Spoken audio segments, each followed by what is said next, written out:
آقا صلی اللہ علیہ وسلم کا شجرہ نسب۔ تمام انبیاء علیہ الصلاۃ والسلام اعلیٰ نسل سے ہوتے ہیں۔ نسلیں تو سب انسانوں کے باپ آدم علیہ السلام سے چلیں، اسی لڑی سے ادریس علیہ السلام، پھر ان کے پوتے نوح علیہ السلام، انہی سے ہوتی ہوئی انبیاء علیہ الصلاۃ والسلام کی لڑی میں سیدنا ابراہیم علیہ السلام کو ظہور ہوا، پھر ان کے فرزند سیدنا اسماعیل علیہ السلام کی 60ویں پشت سے امام الانبیاء آقا دو عالم صلی اللہ علیہ وسلم کی آمد ہوئی۔ حضرت آدم علیہ السلام سے حضرت اسماعیل علیہ السلام تک آئے لوگوں کی نام تاریخ میں قابل تسلیم حد تک درج نہیں، قیاس آرائیاں ہیں۔ قلم کی ایجاد بھی حضرت نوح علیہ السلام کے دادا حضرت ادریس علیہ السلام نے کی، جنہیں خدا نے قلم سے لکھنا سکھایا۔ بہرحال سیدنا اسماعیل علیہ السلام کی 40ویں پشت سے عدنان ہوئے، جن کے بعد کی تمام نسلوں کے احوال تاریخ میں تفصیل سے لکھے ہوئے ہیں۔ انہیں عدنان کی 20ویں پشت سے آقا صلی اللہ علیہ وسلم کی ولادت ہوئی۔ عدنان پہلے آدمی تھے جنہوں نے کعبہ کو چمڑے کا غلاف چڑھایا۔ عدنان عدن سے ماخوذ ہے، جس کے معنی قیام کرنے والا۔ یہ 6 صدی قبل مسیح میں شاہ بابل اور عراق بخت نصر کے ہم عصر تھے۔ ان کی بیوی کا نام تھا مہدہ بنت الحم بن جلب بن جدیس بن جاسر بن ارم۔ ماد بن عدنان بخت نصر کے دور میں 12 سال کی کم عمر تھے۔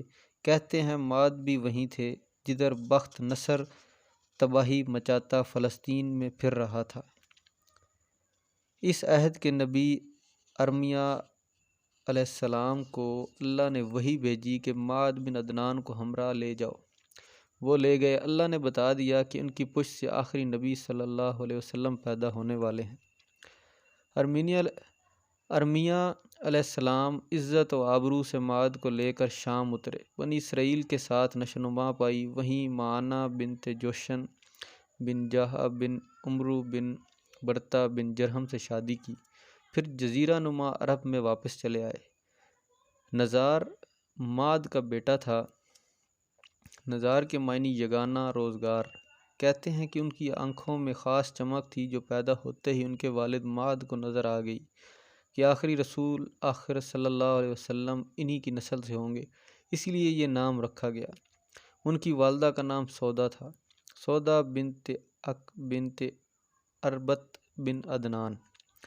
مضر گورا چٹا خوبصورت نزار کا بیٹا تھا۔ مضر ہے بھی مزیر سے ماخوذ جو سفید اجلے دودھ کو کہتے ہیں۔ ان کی زوجہ کا نام رباب تھا، رباب بنت عیدت بن ماد بن عدنان۔ الیاس بھی بہادر اور شجاع تھے بھی وہ ایسے ہی بنو اسماعیل کو اسماعیل علیہ السلام کے جیدار طریقے پہ کاربند کیا، تیر اندازی کے ساتھ حکمت اور دانائی سکھائی۔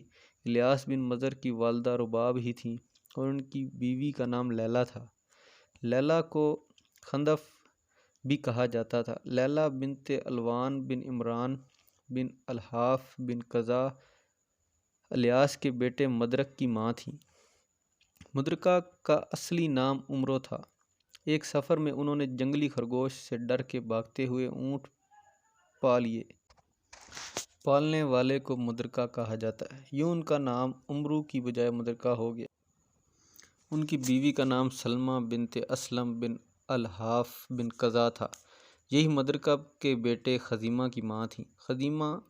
خزمہ کی تذکیر ہے جو کھجور جیسے اس چھوٹے درخت کو کہتے ہیں جس کے پتوں سے ٹوکریاں بنتی ہیں۔ اعلیٰ اخلاقی قدروں والے خزیمہ بنت مدرکہ دین ابراہیم علیہ السلام پر قائم تھے۔ انہی کے بیٹے کنانہ کی والدہ عوانہ تھیں۔ ہند بھی انہی کا نام تھا، بنت سعد بن قیس بن الیان۔ کنانہ تیروں بھرے ترکش کو کہتے ہیں۔ اپنی قوم کے لیے وہ امن کی ضمانت تھے، بہادر، قوی، معزز اور علم و گیان والے۔ کہتے ہیں انہیں ایک بار خواب آیا اور ان سے پوچھا گیا کہ بتاؤ کیا چاہتے ہو، جاؤ حشم، امارت یا مال و متاع؟ انہوں نے خواب میں ہی جواب دیا، یہ ساری چیزیں۔ کہتے ہیں یوں یہ سب نعمتیں قریش کو ملیں۔ کنانہ بن خزیمہ کے بیٹے نضر کی ماں تبرہ تھیں۔ تبرہ بنت مرہ بن ازبن نظر کا چہرہ بہت تابناک اور تر و تازہ تھا۔ کہتے ہیں ان کو چہرہ دیکھ کے ہی ان کا نام رکھا گیا۔ کہا جاتا ہے انہی کا لقب قریش تھا۔ نضر کے بیٹے مالک کی ماں کا نام عاتکہ تھا، جو اکرشا بھی کہلاتی تھیں، بنت عدوان جنہیں حارث بھی کہا جاتا تھا، بن عمرو بن قیس بن اعلان بن مزرع۔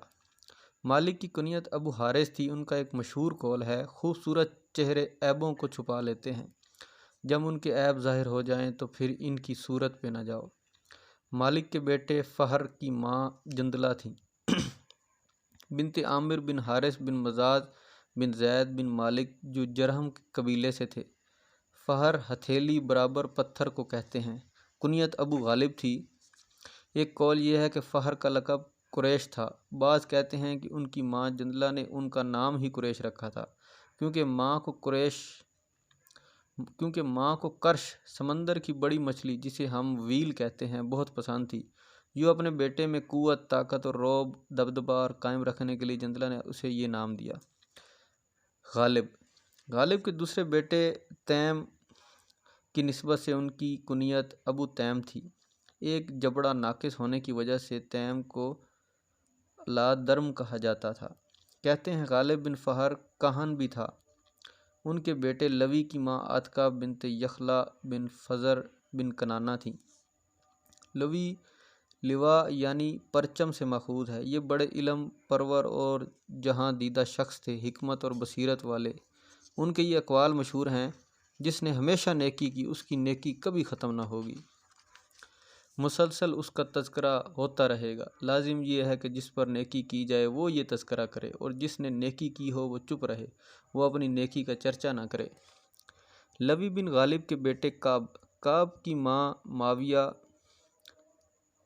بنت کعب بن قیس، جنہیں نعمان بھی کہتے تھے، بن جسر بن سعی اللہ بن اسد بن وبرہ بن تغلب بن قزا تھی۔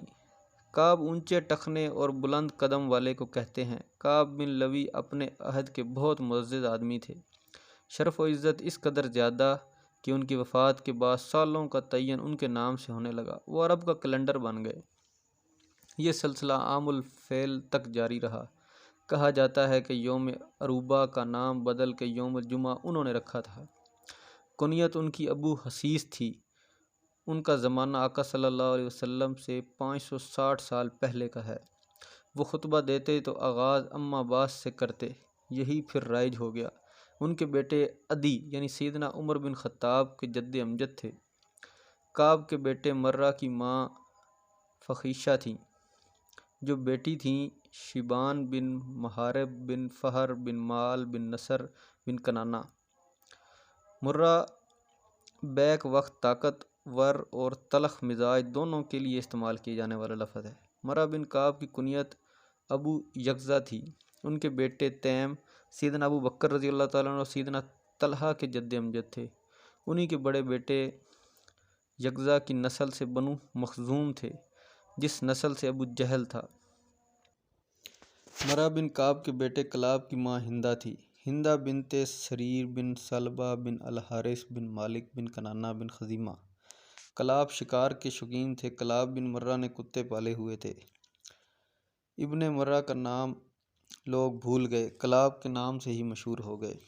ان کی رکنیت ان کے بڑے بیٹے زہرہ کے نام سے ابو زہرہ تھی۔